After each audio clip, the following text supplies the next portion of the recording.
চলতি বছরের এসএসসি ও সমমানের পরীক্ষার ফল প্রকাশ করা হয়েছে। প্রকাশিত ফলাফলে দেশজুড়ে মিশ্র প্রতিক্রিয়া দেখা গেছে। একদিকে যেমন ৬৬৯টি শিক্ষা প্রতিষ্ঠানের সব পরীক্ষার্থী পাশ করে শতভাগ সাফল্যের রেকর্ড করেছে, অন্যদিকে দেশের ৩১২টি শিক্ষা প্রতিষ্ঠানের চিত্র একেবারে উল্টো। সেখান থেকে পাশ করতে পারেনি একজন শিক্ষার্থীও। আজ সোমবার সকালে শিক্ষা মন্ত্রণালয়ের সম্মেলন কক্ষে আনুষ্ঠানিকভাবে চলতি বছরের এসএসসি ও সমমান পরীক্ষার ফলাফল উন্মোচন করেন শিক্ষামন্ত্রী ডক্টর আনম এহসানুল হক মিলন। শিক্ষা বোর্ডের চেয়ারম্যানদের কাছ থেকে ফল গ্রহণের মাধ্যমে এই কার্যক্রম সম্পূর্ণ হয়।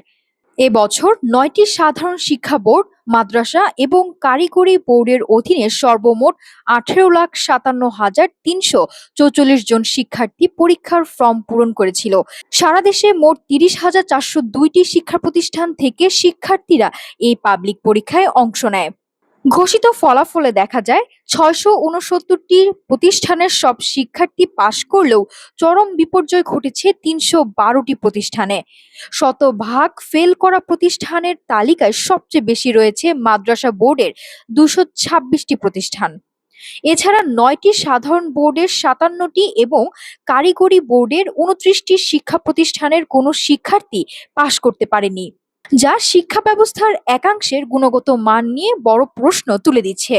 শিক্ষাবিদদের মতে, শূন্য পাশের তালিকায় থাকা প্রতিষ্ঠানগুলোর কাঠামোগত দুর্বলতা ও শিক্ষক সংকট দ্রুত চিহ্নিত করে ব্যবস্থা না নিলে সার্বিক পাশের হার ধরে রাখা কঠিন হবে। নাফিসা সামিয়া, ঢাকা টুডে।